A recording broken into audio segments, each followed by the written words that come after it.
Our last speaker of the evening, of the afternoon, is Dr. Teppan Rami. Dr. Rami is a cardiac electrophysiologist in our practice. He and I are the EP docs, the electricians, so to speak. He gave a talk last year on atrial fibrillation and ablation of atrial fibrillation. AFib is it's a common problem in general cardiology practices, and many general cardiologists deal with it. Dr. Rami and I get a lot of referrals from general cardiologists. Not only do we do general cardiology, but as cardiac electricians, we have to deal more specifically with AFib and its related arrhythmias. He is going to give us an update on the treatment of AFib, particularly ablation therapy of AFib. So Dr. Rami did his cardiology residence fellowship at Baylor. He did his EP training at the University of Pennsylvania, and he's been in our practice now for 2 years. And we're happy to have him, so have your questions ready for him. Thank you.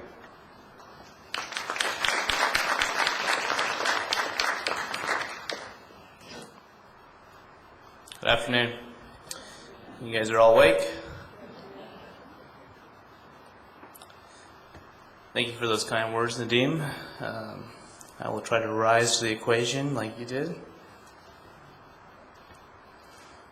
So today I'm going to talk a little bit about atrial fibrillation, give you a little bit of background on atrial fibrillation, some of the goals and the management of atrial fibrillation, therapies, and then we'll take some questions.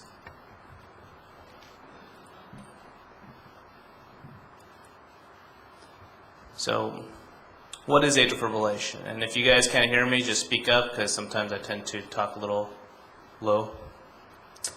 Atrial fibrillation is a very chaotic and disorganized rhythm that happens in the top chambers of your heart. And unlike some of our other rhythms, which are very organized types of circuits that we can eliminate very easily, atrial fibrillation is a very complex type of circuit that we deal with.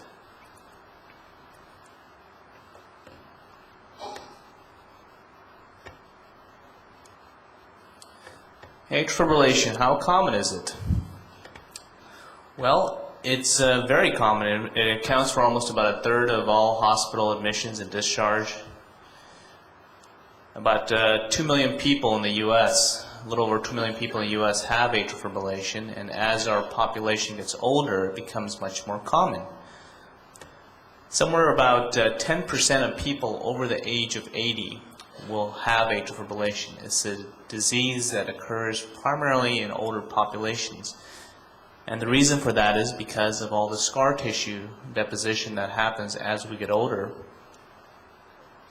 There are lots of different things that cause atrial fibrillation. So the most common things are heart related. So people that have coronary artery disease or blockages in the blood vessels of their heart, high blood pressure, people that have had previous heart surgeries.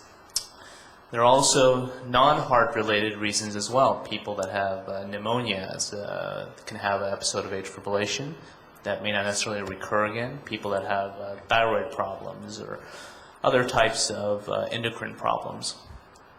And then finally, less commonly, a smaller proportion of people have something called lone atrial fibrillation. And these are people that have no other medical problems at all, are very healthy, usually pretty young, and they happen to have atrial fibrillation. Some of these will probably end up being genetic in nature, or I should say probably most of them will eventually be noted to be genetic in nature, but a lot of them don't have any family history at all. Well, is it dangerous? The most common symptom that we worry about is the risk of stroke. As Dr. Nasser was saying, atrial fibrillation is one of the drugs that one of the diseases that we use warfarin in to minimize the risk of stroke. It can cause lots of symptoms: difficulty breathing, shortness of breath. If people have heart failure, it can make the heart failure worse during that time. Some people may even pass out. And a very small percentage of people that have persistently elevated heart rates during their atrial fibrillation, they may even have an enlargement of their heart muscle, a toxic effect. which fortunately reverses for the most part once you control the heart rate, something called cardiomyopathy. And overall, there is a small increase in the lifetime risk of mortality or death related to this rhythm. So there's basically two different ways that we like to manage atrial fibrillation, either with medications or with more advanced procedures called catheter ablations. Our goals are to prevent stroke, control the heart rate, or restore normal rhythm. Well, there's two different major strategies that we use. So either we try to just control the heart rate, and that strategy may be very appropriate for some people. And in that case, a lot of the symptoms are related because of the very fast heart rates that you have during atrial fibrillation. Controlling the heart rate also prevents enlargement or dilatation of those cardiac chambers. And some of the medications that we use to control the heart rate tend to have less serious side effects, so patients are more willing to take them. And some of those same medications may also address other problems that they have, like high blood pressure or chest pain. An example of that would be something like a beta blocker or Lopressor.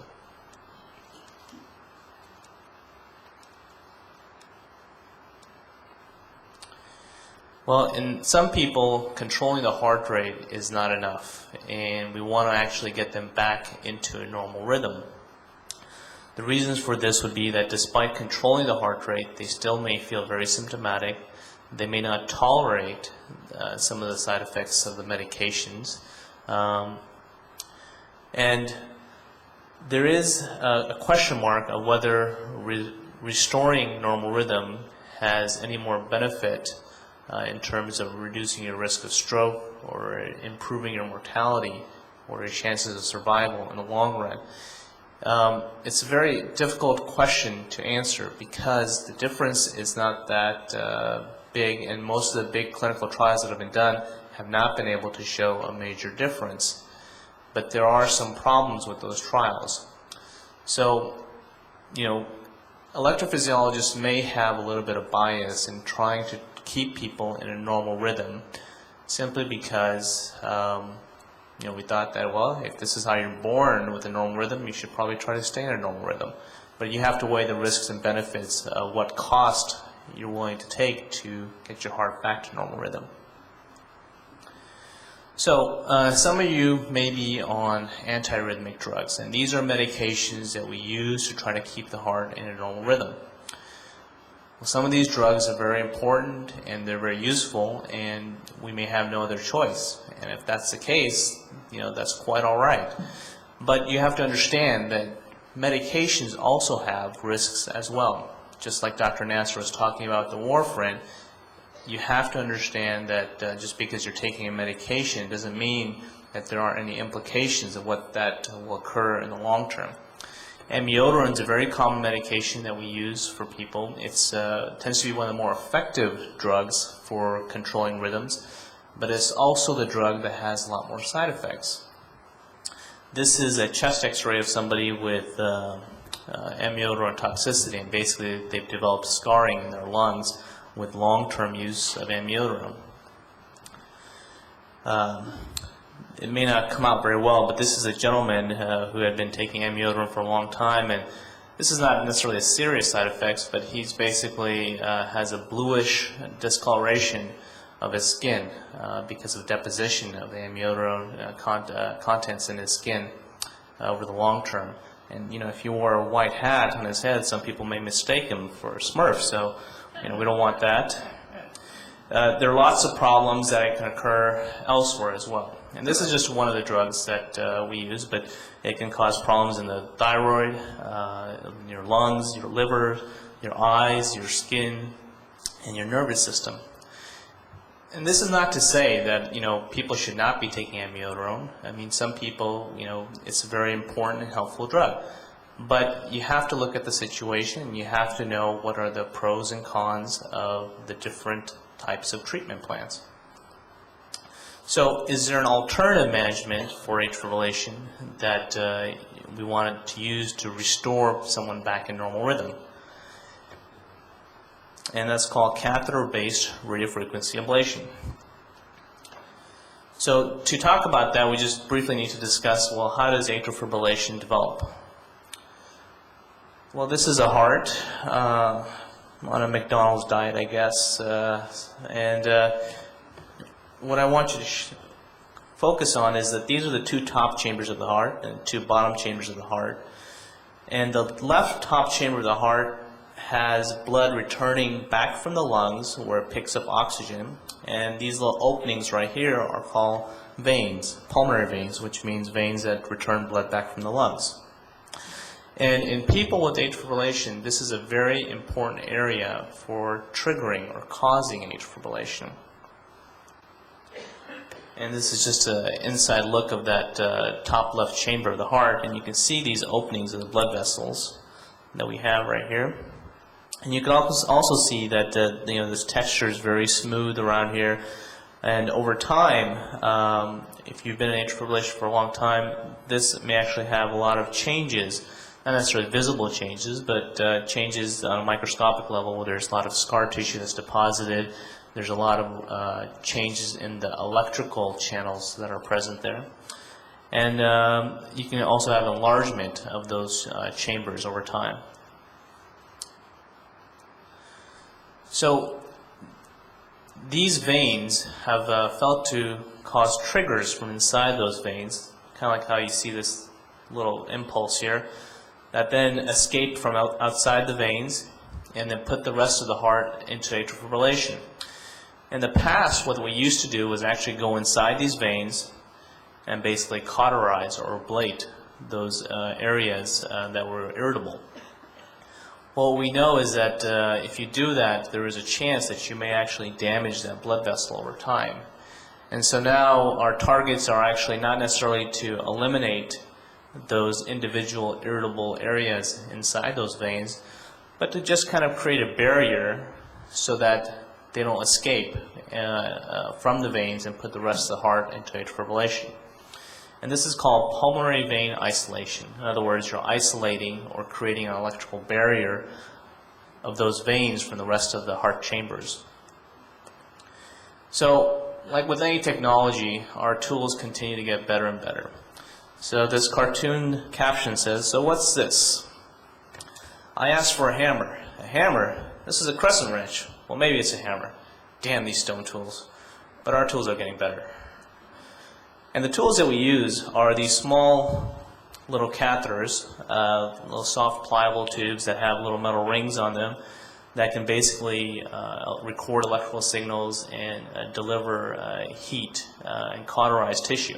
And the way we do this is we place a sheath, you can think of it as a needle, kind of like how they put a needle in your arm, except we're putting it inside the groin. And instead of using one needle, we use multiple needles.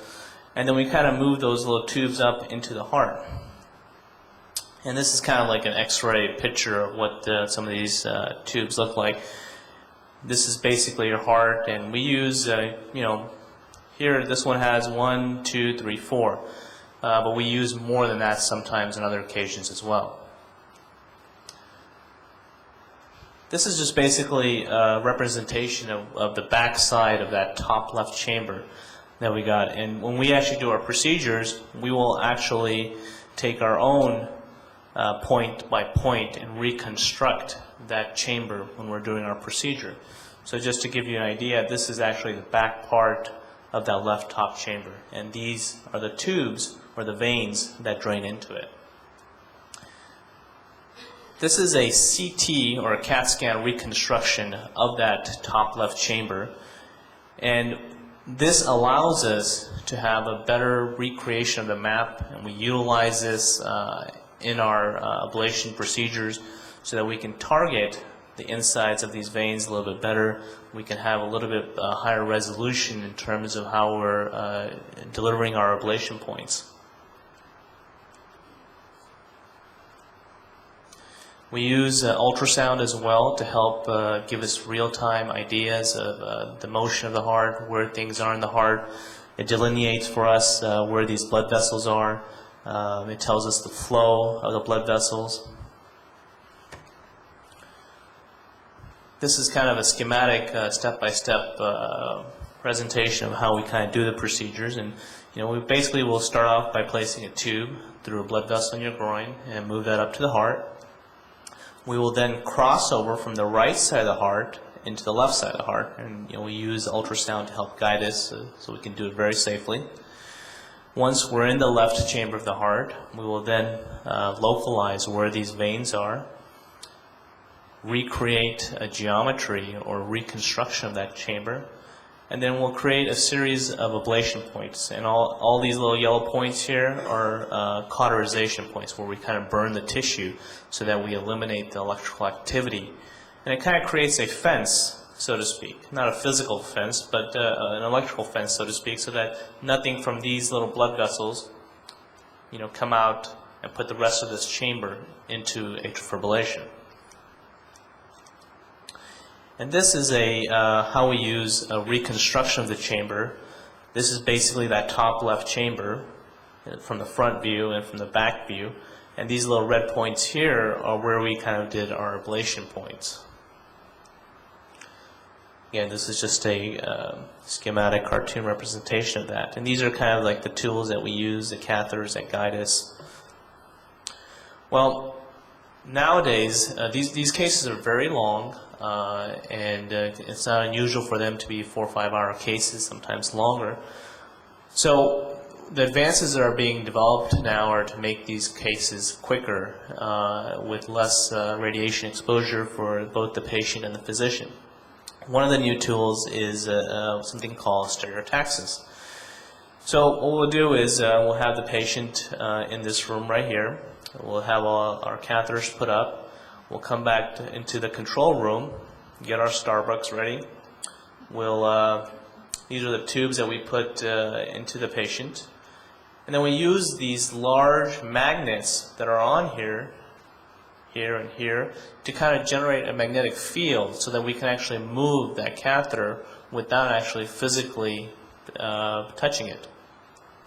And then we use an image panel here so that we can actually guide how we change the magnetic field so that we can actually move this catheter and have it move to certain parts of the heart. And if you do all this correctly in a timely manner over many years, what will happen is, you won't end up like Dr. Nasser did. So you'll be lucky. But he'll recover, I know. He's less than 1 week out. So, is this approach suitable for you? Well, timing is everything, okay? It depends. The success rates of the procedure vary depending on how long you've had the atrial fibrillation, how small your heart chamber size is, what are the medical problems you have. So, if you have a relatively small chamber size and you have what we call paroxysmal atrial fibrillation, meaning that you go in and out of it spontaneously on your own, you don't really have too many other medical problems, our success rates are very good. Over time, your chamber will gradually enlarge, and as the chamber becomes much more bigger, there tends to be much more scar tissue that's deposited. The circuits are a little bit more complex. It's no longer just the veins that are involved, but there are also other circuits that you have to eliminate. And so usually the ablation procedure is a lot more extensive, and the success rate or the cure rate is also less. So typically the patients that we would recommend to have the best chances of success would be the ones that have self-limited atrial fibrillation or atrial fibrillation that they go in and out of on their own. They have a relatively preserved or normal heart chamber size, healthy, and does not have too many other medical problems. Now, I wrote age here as 70, but 70 is a relative factor. I mean, we have patients that we've done these procedures on that are older than 70, that are very healthy, and they've done quite fine. And we have patients that are younger than 70 that have a lot of the medical problems that we would say that you're not a good candidate for. Is the procedure dangerous? Well, it is an invasive procedure, and this is where you have to weigh your risks and benefits. So some of the smaller things are, we're going in through a blood vessel, so you can have bleeding or trauma to the blood vessel. You can have an allergic reaction to the medication. Some of the bigger things that we worry about is, there is a risk of stroke. I mean, we have these catheters, there are tubes inside your heart for long periods of time, and so there's a small risk of stroke associated with the procedure. We have a moving heart, and you have a catheter in there, and there's thin portions of the heart muscle that you can puncture through. In the past, when we actually used to go inside the veins, you used to actually damage that structure, but nowadays this is less common. We're very well outside the veins, and there are nerves that run right on the side of the heart, and sometimes these nerves can be damaged when you're ablating these areas, and we're careful to avoid that, but still anatomy varies from patient to patient. The food pipe or the esophagus runs directly behind the heart, and so these are very thin structures that we're talking about. And although we are very careful to recognize that this is a possible complication, the incidence of it is very small. And so it's hard to say what changes that we've made now make an impact in the long run. So what do you get for undergoing this risk? And the risk is somewhere about 1% to 2% peri-procedure, meaning during or immediately after the procedure. About 75 to 80% of the patients will be cured. Okay, and what I mean by cured is that you're off all medications and you no longer have atrial fibrillation. Cured is a relative term because these procedures have been started in the early, in 1998, but the way that we do it now, probably more so in the early 2000s.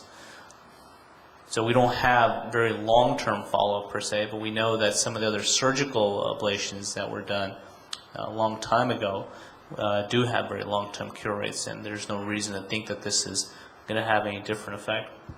Sometimes patients aren't completely cured, but we need medications to kind of control them a little bit better. It's not uncommon to sometimes have to go back in and touch up those areas where we initially had isolation of those veins. And some of the patients, one of the big reasons that patients sometimes want to do this is to come off their medications, especially the Coumadin. And a lot of times we will take them off Coumadin, but in some patients that have a lot of risk factors, like they've had previous strokes, or they have a lot of risk factors for strokes, we won't necessarily stop the Coumadin per se. So happy Easter to you all. I guess this is how we hunt Easter eggs in Texas. Thank you.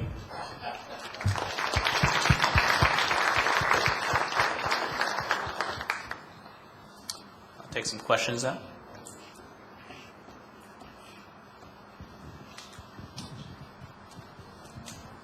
You mentioned the magnetic field. What if you have a pacemaker implant, but you also have atrial fib? How do you get around that? That is true. You can still do it because we have people that we use this for different things. So one of them is for what we call ventricular tachycardia ablations. And these patients commonly have defibrillators. And just like pacemakers, they're affected by magnetic fields. So we are able to use it. It has to do with the strength of the magnetic field. One of the concerns about devices and powerful magnets is the heating of the elements in the device and the heating of the coiling and the wires in the patient's heart. The magnetic field of this particular stereotaxis unit is below that of, say, MRI units, and so we can use those. But that particular technique is only one technique, and so an individual who has a pacemaker who wants to have the procedure does not have to be done in that particular room.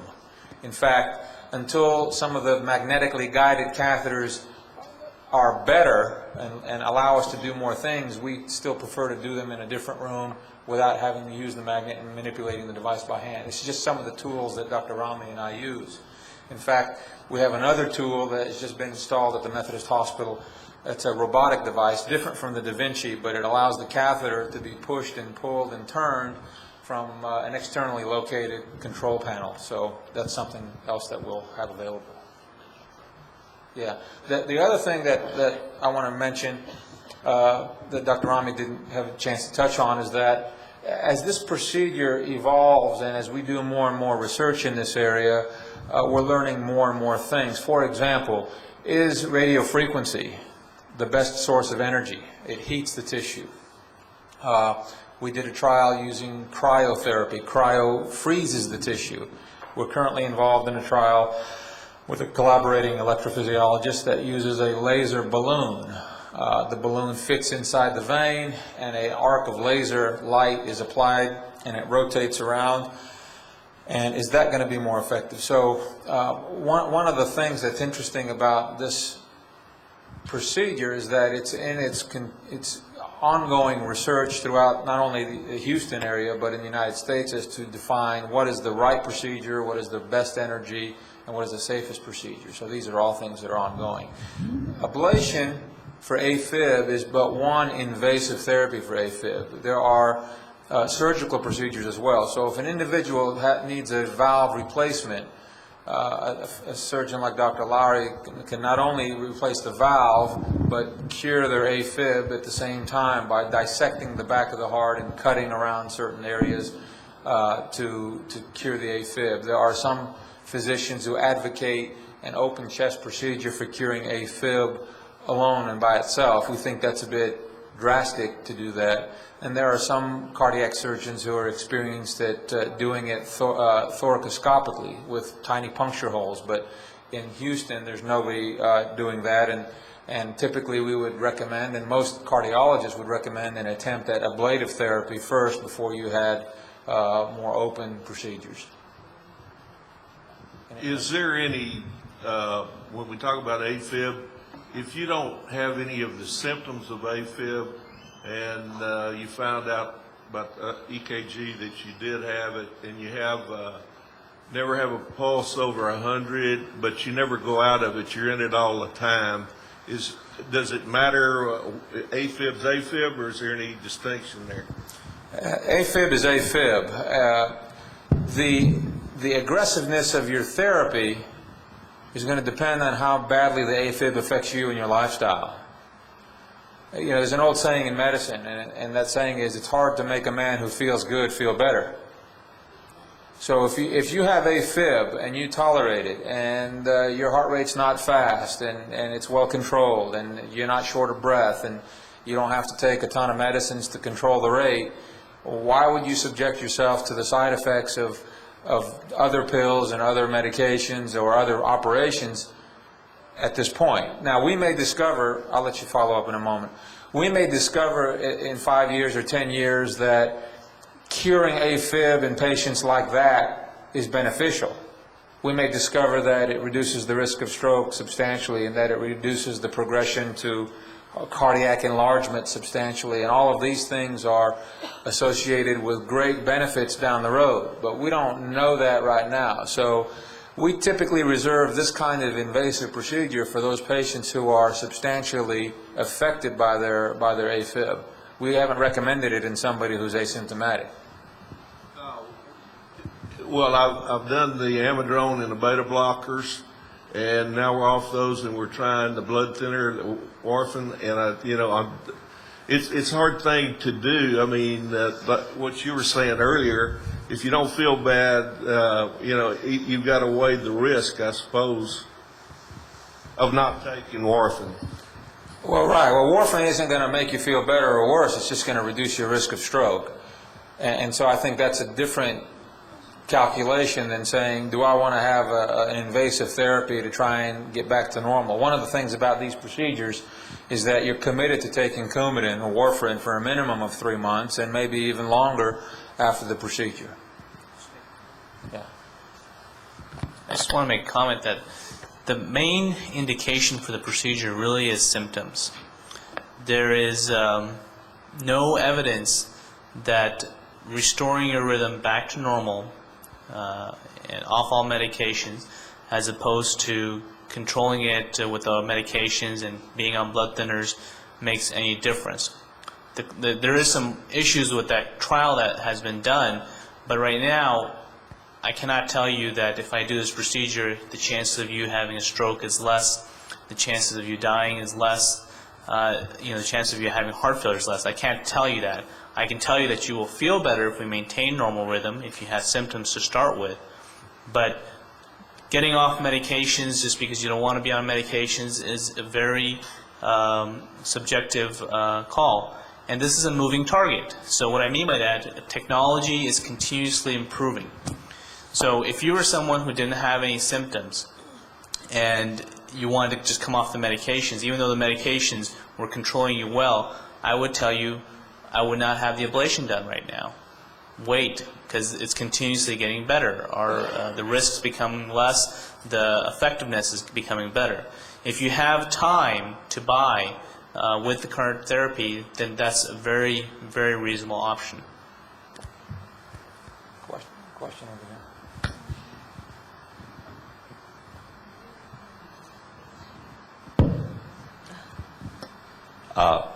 I just had a EKG at another place, and then I came into your office and had all the stress tests, and everything was okay, I guess.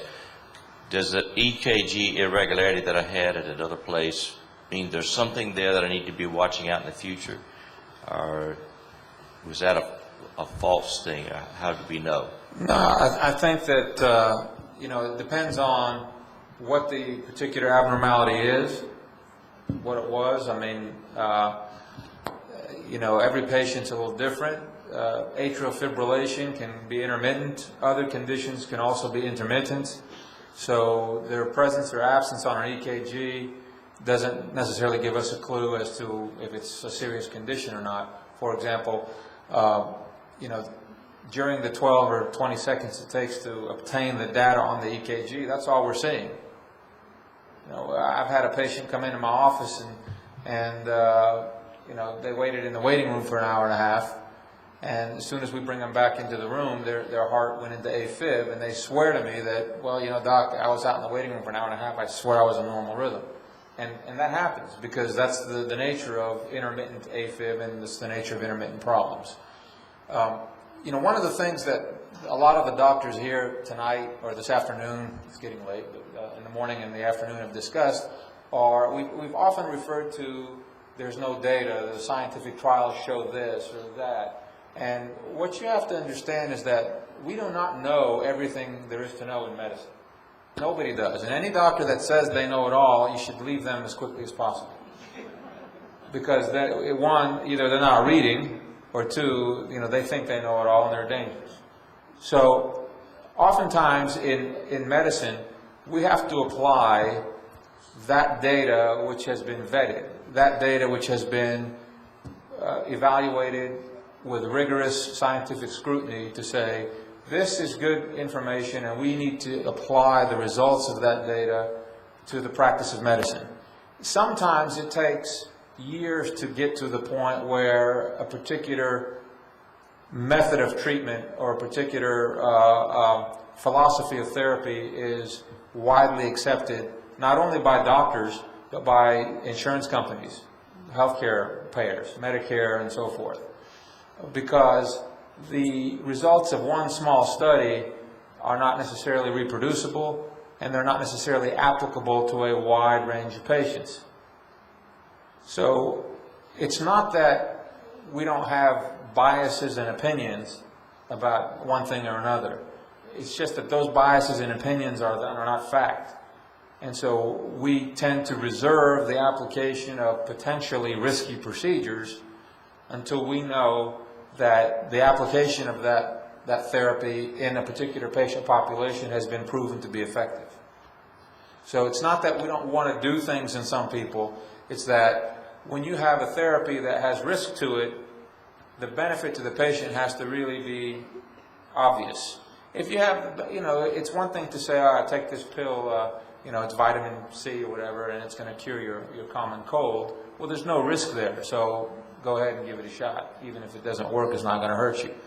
But we like to use evidence-based medicine, and that evidence is accrued over a lot of time to prove to people, yeah, this is effective for you. That doesn't mean that we don't participate in developing that evidence. In fact, we are engaged in a number of scientific trials in our medical center office and a couple in the Willowbrook office, looking at, what is the best therapy for particular conditions in AFib.